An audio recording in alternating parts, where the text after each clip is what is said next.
Isang mapagpalang araw sa ating lahat, mga mag-aral, guro na naglalayag sa walang hanggang kaalamang mayroon ang Timog Silangang Asya. Atin nang ituloy ang ating paglalakbay mula sa nakaraang pagtalakay natin sa iba't ibang sinaunang tao. Makikita natin dito na mayroong pag-aaral na naisagawa at marami nang nauna bago pa man talakayin ang ating tatalakayin sa araw na ito. Okay? Simulan natin ito. Ang migrasyon ng tao sa Timog Silangang Asya. Ang Out of Taiwan Hypothesis. Makikita natin sa teoryang ito kung paano nga ba naglayag ang mga sinaunang tao sa Timog Silangang Asya. At paano ito at hanggang saan ito nakarating. Tunguhin na natin. Huwag na tayo magpatumpik-tumpik pa. Ano ang ating tutugon ng katanungan? Ang kailangan nating tugon ng katanungan dito ay ang paano nga ba hinubog ng migrasyon ng mga sinauna, ng mga Austronesian, ng kasaysayan, kultura, wika ng Pilipinas at Timog Silangang Asya. Para malaman natin ito, kailangan natin tungkin ano nga ba ang kasaysayan pinanggalingan. Sino muna ang mga Austronesian? Ang mga Austronesian, kailangan natin tandaan, ito ay isang malaking pangkat ng wika.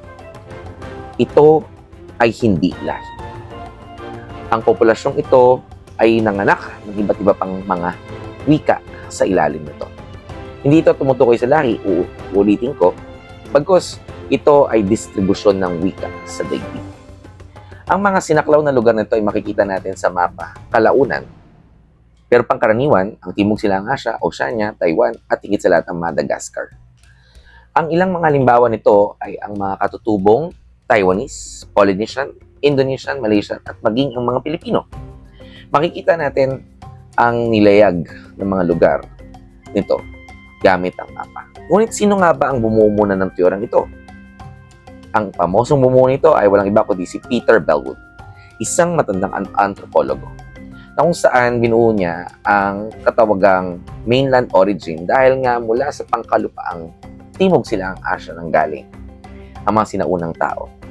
Mula rito, mayroon daw tinatawag na pressure release. Dahil nga marunong na silang magsaka, kaya nilang ibang lugar, ibang dayuhan sa ibang lugar.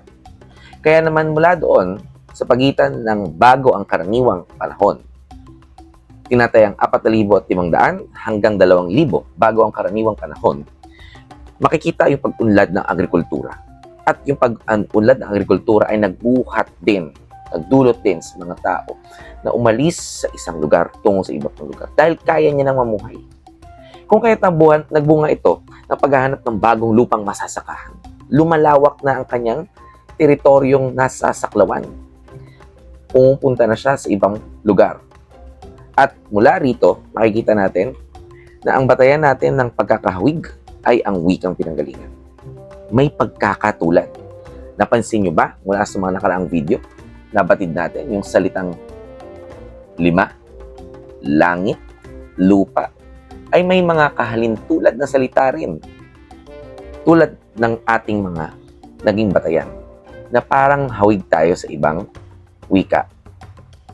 Diba? At ito na nga, makikita natin ang balangkas ng mapa at yung taon ng pagdating nila sa iba't ibang lugar. Ito ang daloy ng migrasyon.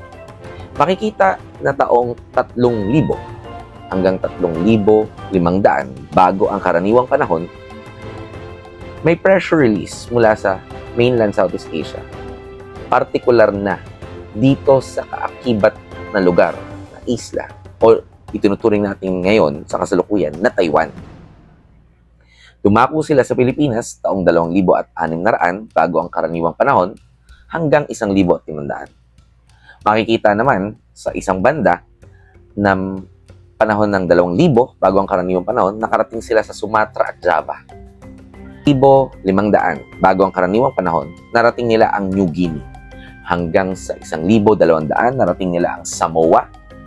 Hanggang sa 500 bago ang karaniwang panahon, narating na nila ang Eastern Island, Hawaii, at Madagascar. Ito ang tinatayang magkakapatid ng wika, malaking barasyon ng wikang Austronesian. Ano pa? Ang kulturang Neolithic ang isang batayan ng sinaunang pamumuhay ng mga Austronesian. Ano nga ba ang pinamana nila? Bukod sa agrikultura, mababatid din natin ang tinatawag nating arkitektura. Yung simulain ng pagbabahay o yung paninirahan, mga panahanan. Matatandaan ninyo na diniscuss natin ito sa Likas na Yaman, partikular na mga panahanan, mga stilt, diba? Yung mga bahay na naka-elevate. Kasi noon pa man meron ng sinatawag tayong kaalaman, no? Sa tinatawag na pag-apaw ng ilog. Diba? Kaya ang mga bahay na may tiyakad, o yun nga, houses, ay nakapattern. Dahil noon pa man alam nila umaapaw ang ilog.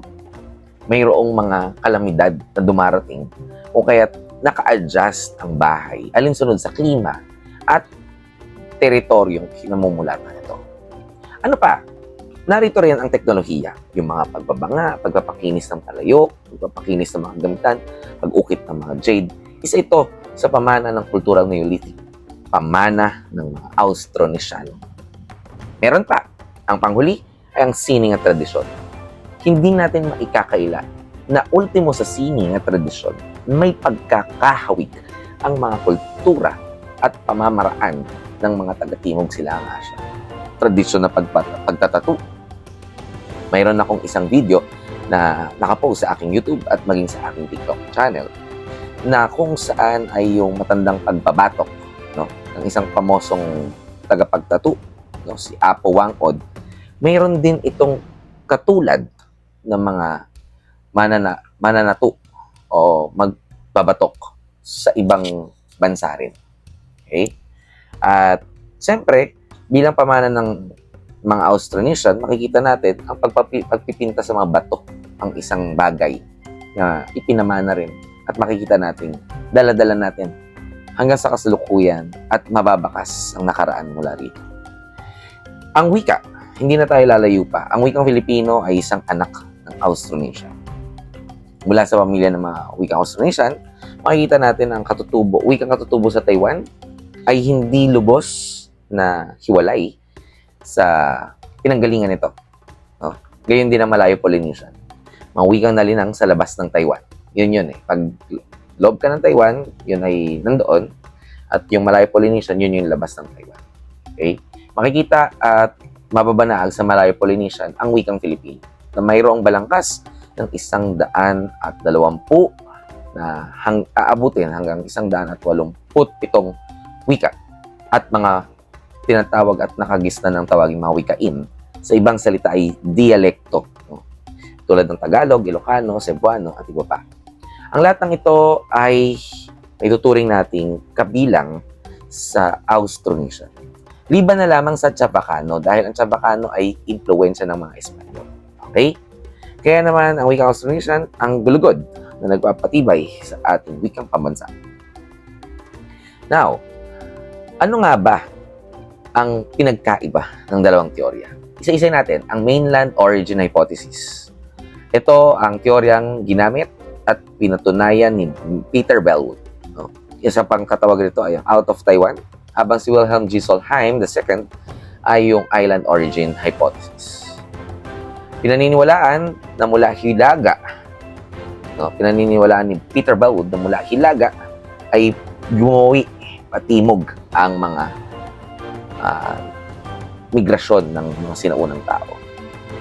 Kabaliktaran ito kay Wilhelm G. Solheim na paangat naman, pahilaga naman, nagmula sa mga islang mga tao, tulad ng sinasabi niya sa Nusan Tao, no? Mga tao galing sa timog. Dahil ito ang kalakalan na pahilaga hanggang sa marating nila ang kalupaan ng Timog Silangang Asya. Ngayon din naman, pisikal na paggalaw ng mga tao ang batayan ni Peter Bellwood.